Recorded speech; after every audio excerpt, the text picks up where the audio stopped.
uma reunião abençoada hoje. A maioria das pessoas acabaram vindo pela manhã mesmo, mas a gente está aqui a postos para trazer a palavra da verdade, a palavra da justiça. Nós estamos nesse mês de abril, nos domingos, falando sobre o tema Os Últimos Passos de Jesus. Os últimos passos de Jesus. Eu quero que você abra a sua Bíblia em Mateus, capítulo 27. Mateus 27, 11. Quando o justo se cala. O tema da série é até o fim, os últimos passos de Jesus. E o tema da mensagem de hoje à noite é quando o justo se cala. Mateus, capítulo 27, versículo 11, para a glória de Deus. Glória a Deus. 27, 11. Quem achou aí, diga aleluia. A palavra de Deus, aqui no Mateus 27, 11 diante, nos diz o seguinte: e foi Jesus apresentado ao governador, e o governador o interrogou dizendo: és tu o rei dos judeus? E disse-lhe Jesus: tu o dizes. E sendo acusado pelos príncipes dos sacerdotes e pelos anciãos, nada respondeu.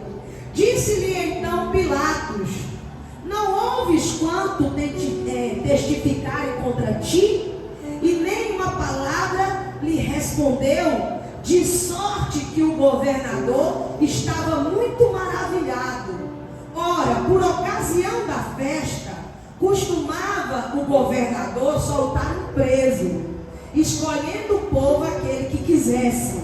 E tinha então um preso bem conhecido e chamado Barrabás. Portanto, estando eles reunidos, disse-lhe Pilatos: qual quereis que vos solte, Barrabás ou Jesus chamado Cristo? Porque sabia que por inveja o havia entregado. E estando ele assentado no tribunal, sua mulher mandou-lhe dizer: não entre na questão desse justo, porque num sonho eu sofri muito por causa dele.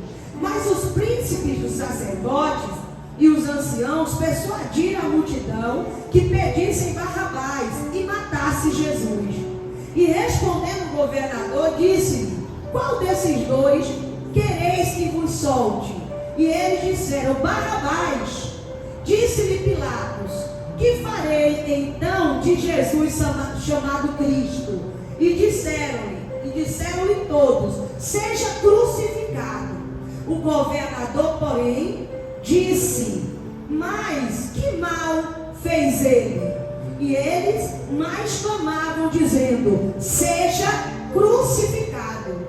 Então Pilatos, vendo que nada aproveitava, antes o tumulto crescia, tomando água, lavou as mãos diante da multidão, dizendo: estou inocente do sangue desse justo, considerai isso. E respondeu todo o povo e disse: o seu sangue caia sobre nós e sobre nossos filhos.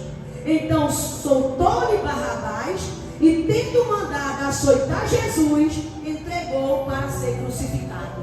Só até aí, em o nome de Jesus. Pode celebrar o Senhor bem forte, bem forte. Irmãos, e esses dias nós estamos falando sobre os últimos passos de Jesus, porque na verdade são dias que antecedem a Páscoa. E é importante a gente falar a respeito de cada detalhe dessa maravilhosa história. Quando a gente olha para a palavra de Deus e percebe o quanto o Senhor Jesus, nos seus últimos momentos de vida, nos seus últimos dias de vida humana aqui nessa terra, ele demonstrou tanto amor, tanta compaixão e também demonstrou tanta perseverança em seguir o propósito de Deus. Isso nos faz ficar mais motivados para servir a Deus todos os dias. Esse texto que a gente leu hoje aqui nos fala a respeito do momento em que Jesus ele já tinha sido preso, já tinha passado aquela ocasião da da última ceia, aonde os soldados chegaram ali na quinta-feira à noite, pegou Jesus e levou. E eles levaram para o governador Pilatos. E quando eles chegaram diante de Pilatos com Jesus, Pilatos começou a perceber que existia muita notícia falsa, muita acusação falsa, muita mentira a respeito de Jesus. Eles chegaram lá dizendo que Jesus estava querendo tumultuar o povo, não era verdade. Chegaram lá dizendo que Jesus pregava contra César, não é verdade. Cada acusação que eles falaram a respeito de Jesus era falsa, era mentirosa. Então Pilatos, ele chega diante de todo o povo e ele olha para Jesus e ele pergunta: e aí, as pessoas estão te acusando, estão dizendo que você está se fazendo rei em lugar de César. É verdade que você diz que é rei? É verdade que você vai tomar o lugar de César? É essa a sua pretensão? Em outras palavras, o que Pilatos quis falar foi isso? É essa a sua pretensão? Ser rei no lugar de César? Governar a todos? E Jesus, ele só respondeu o seguinte: tu o dizes. E aí ele continuou interrogando Jesus. Não, mas você não vai se defender? Você não vai dizer se é verdade ou se não é verdade? Mas naquele momento, Jesus se silenciou. Ele não respondeu mais palavra alguma a César. E a primeira coisa que eu quero trazer para vocês a respeito desse silêncio de Jesus é que pelo silêncio ele revelou a sua identidade. Por que, pastora? Muitas coisas maravilhosas Jesus pregou, muitas coisas tremendas Jesus ensinou, e isso ficou registrado nos anais da história, e isso também está registrado na tábua do nosso coração, que ouvimos a palavra e cremos nela. Mas, além de todas as obras que foram realizadas pelaquilo que Jesus falava, ele quis se revelar quando ele calou. Ele mostrou a sua verdadeira identidade, a sua essência, quando ele calou. Não foi nem só quando ele pregava que ele mostrou quem ele era. Não foi falando muito, não foi dizendo, ele tantas vezes falou, mas não foi exatamente assim que ele mostrou quem ele era. Ele mostrou quem ele era quando ele calou. Por que, pastor? Eu vou explicar a você. Primeiro, porque a profecia falava que o cordeiro iria ser um cordeiro mudo. Ele iria morrer sem falar nada. Ele iria morrer sem se defender. Lá em Isaías 53:7 disse que o cordeiro que seria oferecido seria um cordeiro mudo. Então, quando ele fica em silêncio, ele está mostrando: sou eu. É aquele que haveria de vir. Mais uma vez, assim como a gente falou na semana anterior, eu sou o cumprimento da profecia messiânica. Eu sou o cordeiro mudo, o cordeiro substituto, aquele que veio se entregar pelos pecados de vocês. Sem palavras, Jesus falou isso. Sem palavras, ele mostrou quem ele era. Sem palavras, Jesus também mostrou a confiança que tinha no plano do Pai. Porque se ele se defendesse, se ele quisesse se livrar da punição, se livrar da cruz, era como se ele não confiasse no plano eterno de Deus. Mas ele não tentou se livrar, ele não tentou se defender, ele não tentou sair daquela situação difícil. Ele se calou porque ele acreditava que o Pai tinha um plano e o plano do Pai era perfeito. Ele estava mostrando a identidade dele de cordeiro. Ele estava mostrando que ele confiava no Pai, no propósito do Pai. Mas ele também estava mostrando que quando os nossos ofensores nos acusam, nos caluniam, nós não precisamos tentar nos defender. Nós não precisamos ficar tentando de alguma maneira mostrar que tudo que eles estão falando maneira, ele vem como lição para nós também. Porque tudo que Jesus passou ali é único, sem dúvida. Ninguém passou como ele passou e ninguém nunca vai passar. E o propósito pelo qual Jesus passou aquele sofrimento, ninguém nunca vai ter esse mesmo propósito. Pois ele é o Salvador da humanidade. Ele é Deus que se fez homem para vir pagar pelos nossos pecados. Mas ele nos deixa uma lição. Quando os seus ofensores falarem todo tipo de calúnia contra vocês, não se preocupem, se calem, porque tem um que justifica cada um de nós e esse é Deus.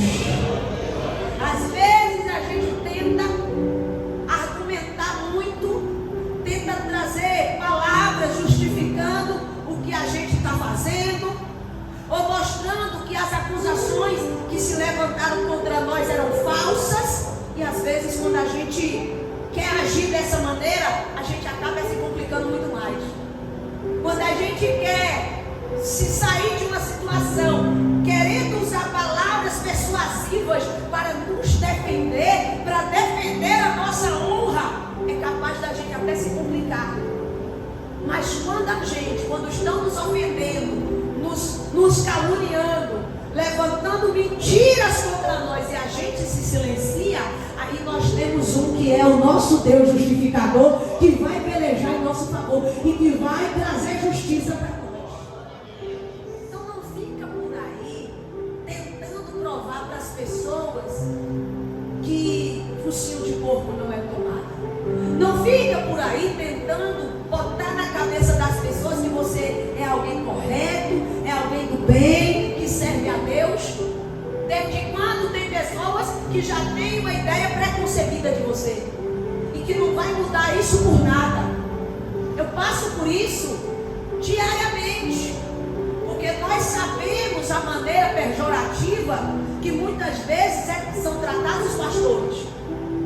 O nome dos pastores aí, hoje em dia, não está na boca das pessoas só de forma positiva, não. Ah, pastor, todo pastor é ladrão, generaliza. E aí eu digo que toda generalização é burra. Todo pastor é ladrão. É pastor, já roubou muito, já deve estar rica, já deve estar assim.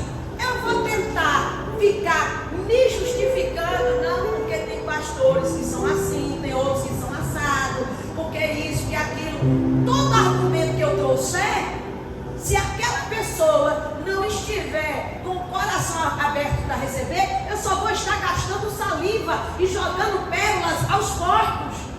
Então tem gente que eu não vou perder meu tempo para poder argumentar ou tentar provar algo para ela, porque ela não quer que seja provado aquilo, porque ela já tem uma ideia formada e ninguém vai mudar aquilo nela. Então pode falar mal, pode dizer que eu sou isso. Quem me justifica é Deus. Quem conhece a minha vida é Deus. Deus e as pessoas que eu tenho pastoreado há tantos anos. Então nós vivemos em ambientes, e esses ambientes testificam de quem nós somos. Você não consegue esconder quem você é por anos e anos e anos. Você não consegue esconder totalmente quem você é por 20 anos. Você pode esconder por 1, por 2, por 3, mas você não consegue esconder por 20 anos quem você é. Então quem vai me justificar é Deus. E vocês que são ovelhas conhecem os meus frutos e sabem quem eu sou, porque há muitos anos eu já pastorei vocês. E isso não se encaixa só na minha vida, mas para qualquer pessoa que está sendo caluniada, que estão levantando aí palavras falsas e mentirosas ao seu respeito. Ah, mas eu tenho que mostrar que eu não sou isso. Ah, mas todo mundo vai ter que saber. Todo mundo vai ter que entender. Jesus se calou. Vocês não estão dizendo que eu falei que queria tomar o lugar de César? Vocês não estão dizendo? Desde quando Jesus já tinha falado anteriormente, o meu reino não é desse mundo. Quando Pedro pegou a espada e cortou a orelha de Malco, ele disse: põe a espada na bainha, porque aqueles que fazem uso da espada, pela espada morrerão. Colou a orelha de Malco, mandou ele seguir. Ele nem sequer quis se defender. Se ele fosse alguém que quisesse fazer uma revolução humana, tomar o trono de César, não seria esta a oportunidade de, com seus discípulos, começar a fazer uma revolução armada? Mas não era esse o plano de Jesus. E ele nunca disse que veio para tomar lugar de César. Mas eles estavam mentindo, caluniando. Jesus se calou, se silenciou. Lá na empresa que você trabalha, levantaram um falso de você para poder queimar você com seu patrão. Mas você tem um Deus que está do seu lado. E se Deus é por nós, quem será contra nós? Deixa de caluniar, deixa de inventar mentiras aí. Você vai ver, Deus vai trazer à tona tudo aquilo que é verdadeiro para mostrar a todos que essa história é falsa e mentirosa. O próprio Deus vai desmascarar esta pessoa que está falando coisas que não são verdadeiras, mas a gente tenta se defender, a gente tenta usar nossos argumentos humanos para poder as pessoas verem que nós não somos quem os outros estão dizendo que a gente é. Fica ali, irmão, perdendo tempo. Jesus não se silenciou, não se calou. Acho que a gente tem que aprender com Jesus. Não falando mal, deixa aí. Pode deixar falar. Então o tempo vai dizendo. Deus vai mostrando para as pessoas quem a gente realmente é. Para que esse medo? Não, mas estão queimando meu filme. Rapaz, eu quero é prova. Alguém queimar o filme daquele que Deus está trabalhando na vida dele e está mostrando os verdadeiros frutos sendo produzidos ali. Quem vai queimar seu filme, não? Então, Jesus ali preferiu se silenciar, se calou, e ele é correto, justo, perfeito, e mesmo assim não se defendeu. Ele não estava errado, mas ele não se defendeu. Ele deixou que a justiça de Deus viesse sobre ele. Segunda coisa que eu quero trazer para vocês hoje nessa palavra: as distrações das escolhas humanas. Olha no versículo 15 ao 21 aí. Versículo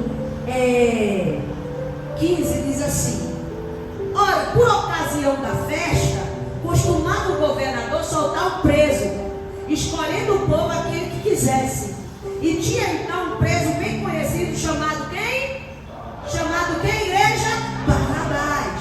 Portanto, estando eles reunidos, disse-lhe Pilatos: qual quereis que vos solte? Barrabás ou Jesus chamado Cristo? Porque sabia que por inveja o havia entregado. E lhe mandou dizendo: não entre, e a esposa dele mandou dizer: não entre na questão desse justo, porque num sonho muito sofri por causa dele. Mas os príncipes dos sacerdotes e os anciãos persuadiram a multidão que pedisse Barrabás e matasse Jesus. E respondendo, o governador disse: qual desses dois quereis que eu vos solte? E eles disseram: Barrabás. Diga comigo: Barrabás. Aqui você percebe um coração humano corrompido, que rejeita a luz.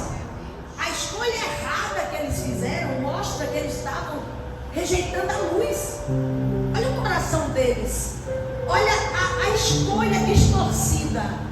Como é que alguém prefere escolher para livrar da morte um assassino, um ladrão? Eles escolheram livrar Barrabás porque para demonstrar toda corrupção humana. O coração do homem sem Jesus é corrompido, é caído, é pervertido, está distante de Deus e sem luz. E quando a pessoa está sem luz, obviamente, algo que é mais familiar a ela é o quê? Trevas. Quando alguém está sem luz, é mais familiar a ela as trevas.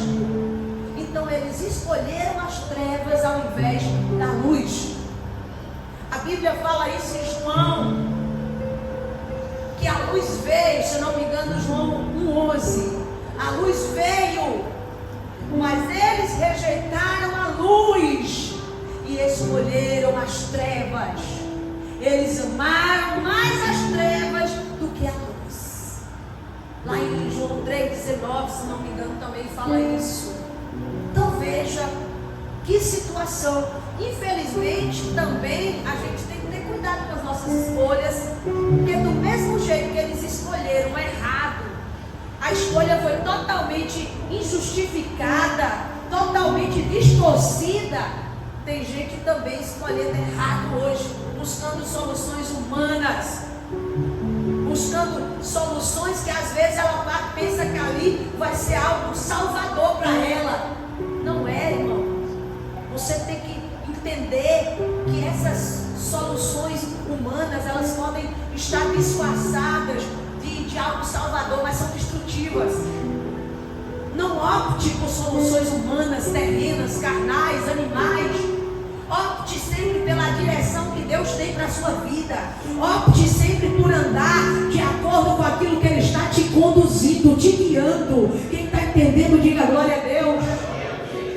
Em cada escolha, em cada decisão, nós precisamos botar nosso joelho no chão. Eu tenho dito isso, eu bato nessa tecla tanto, né? Não, cuidado com as escolhas. Cuidado, porque hoje em dia a gente sabe muito bem que as nossas escolhas, elas podem trazer bênçãos, elas podem trazer coisas boas, mas elas também podem trazer destruições para nós. Então cuidado com essas escolhas distorcidas, achando que ali é o melhor. Por quê? Porque cumprem aos meus propósitos. Eu preciso ter uma direção de Deus para fazer certas escolhas, para tomar certas decisões na vida.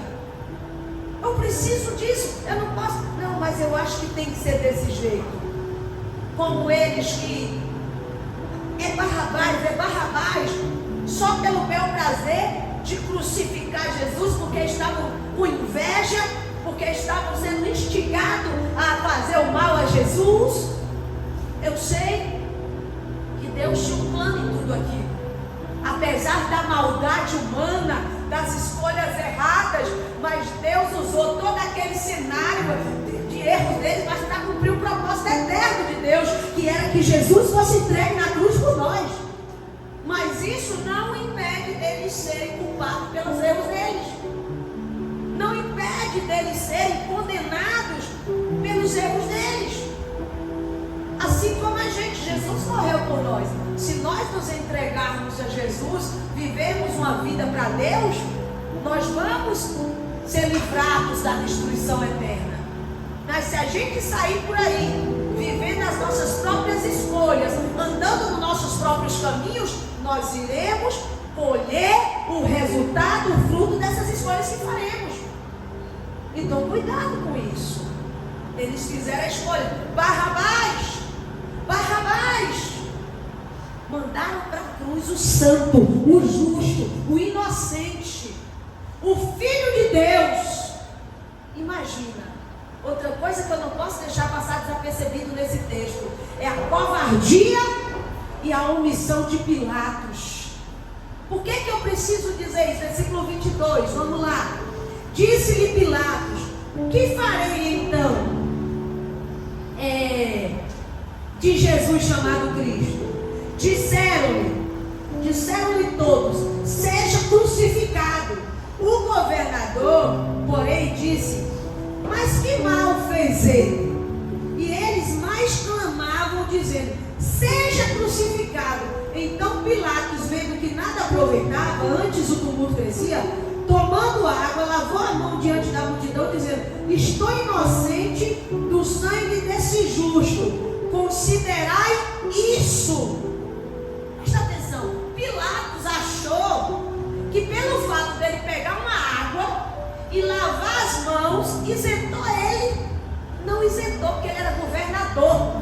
Se ele dissesse quem vai ser salvo, quem não vai, claro que diante de tudo isso eu estou só fazendo uma especulação da situação. Uma abordagem é assim, para que você possa entender cada detalhe. Claro que Jesus teria que morrer, mas Pilatos tinha ou não tinha a autoridade como governador para dizer: não, esse justo não vai morrer. ele colocava o povo para escolher. Isso não isentou ele de lavar as mãos, não isentou ele foi covarde, ele foi omisso. Isso não isentou ele. Aí eu também faço aqui uma aplicação para nós. Ah, mas eu não tenho nada a ver, a responsabilidade não é minha. Às vezes a gente está se isentando de coisas que a gente tinha que participar, tinha que se posicionar. Tem gente que não se posiciona nas coisas. O filho lá de 12, 13 anos está bebendo cerveja. Ah, foi só um golinho, o pai que deu. Eu não vou me omitir a isso. Eu não vou me isentar, eu não vou me acovardar. Eu vou me posicionar. Isso não é correto, não é bom. Eu não aceito. Está repreendido. Ah, mas o que eu posso fazer? Se você, como mãe, como pai, está deixando esse menino fazer o que quer e que bem entende, você está sendo omisso e covarde. Enquanto você ainda tem domínio, faça alguma coisa. Quando eles tiverem sua maioridade, é com eles Deus. Eles vão ter que se responsabilizar e tomar as próprias decisões dele.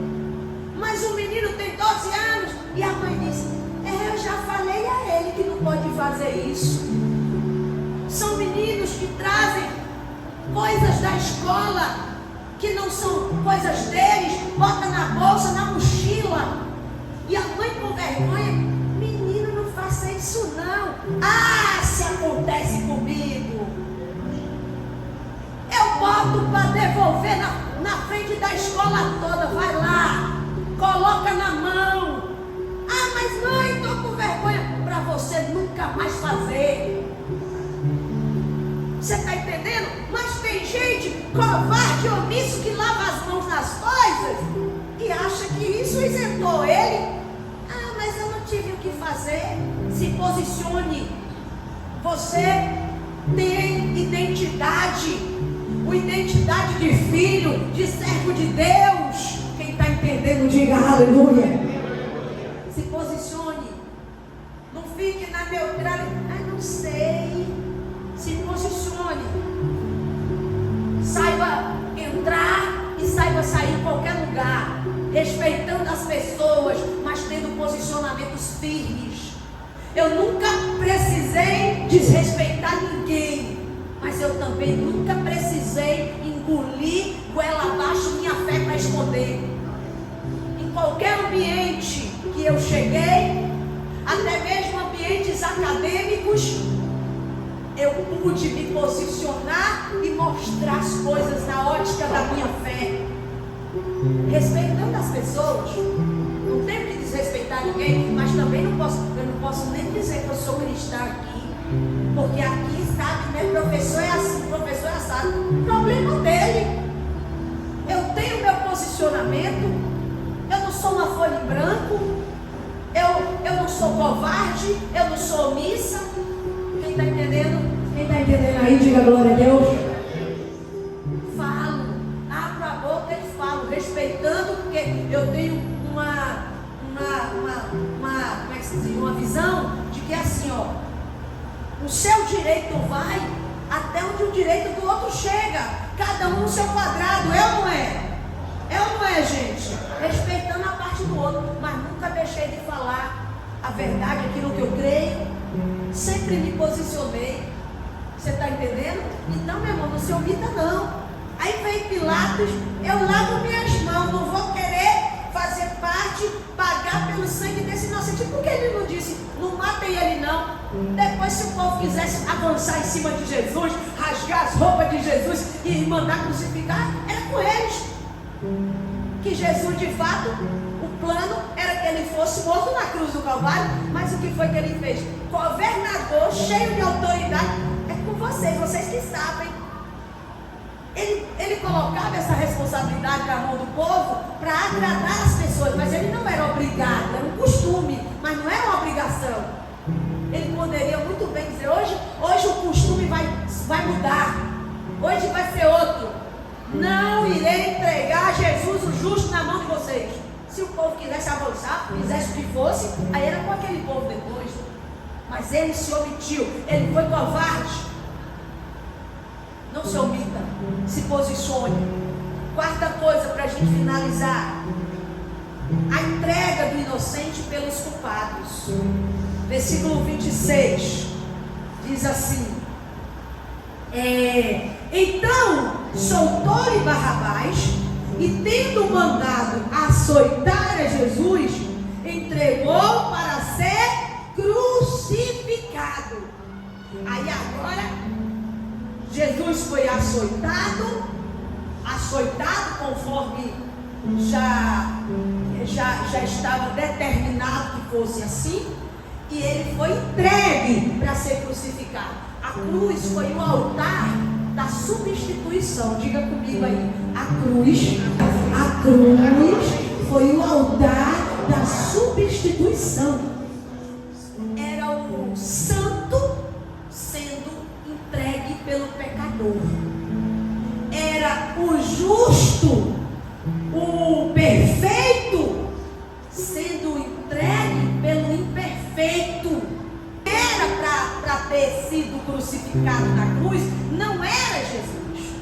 Nós éramos os pecadores, nós éramos os imperfeitos, nós éramos os criminosos.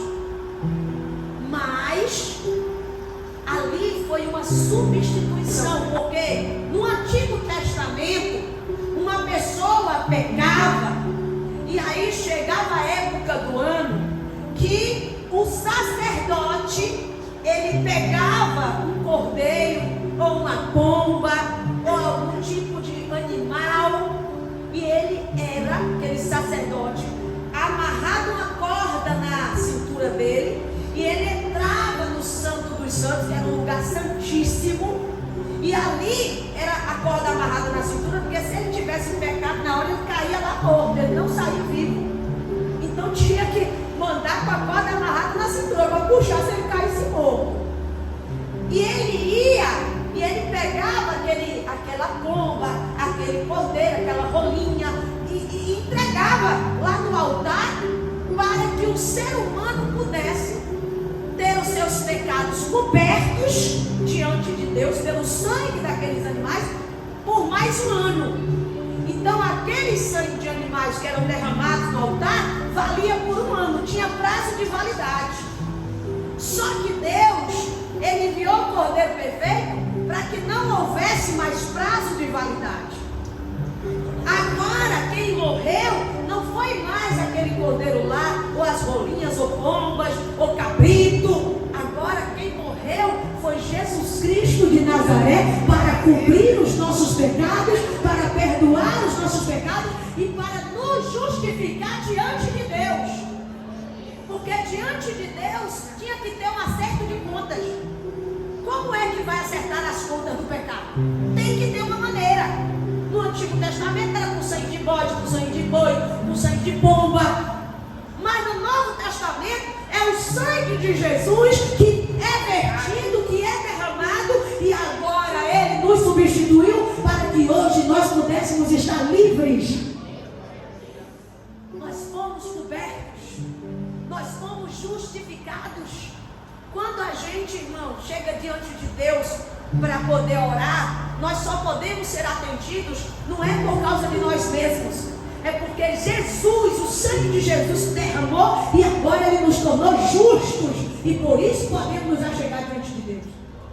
Quando Deus olha para as nossas orações, Ele não vê somente as nossas orações, Ele vê o sangue de Jesus derramado lá na cruz, e por isso Ele nos ouve. Porque se o sangue de Jesus não tivesse sido derramado na cruz, quando a gente chegar diante de Deus, nós seríamos fulminados na hora, como no Antigo Testamento. Mas se Jesus nos cobriu, Jesus nos justificou, a cruz foi o altar da substituição, foi a mais perfeita entrega, foi a entrega de amor, um amor incondicional, um amor inexplicável.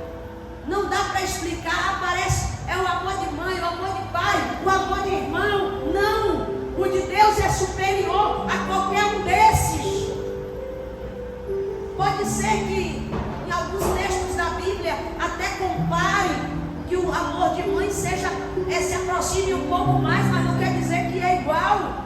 Até porque quando a Bíblia diz, ainda que uma mãe se esqueça do filho que mama, o Senhor jamais se esquecerá de ti. Está dizendo que o amor de Deus é ainda maior do que o amor de uma mãe.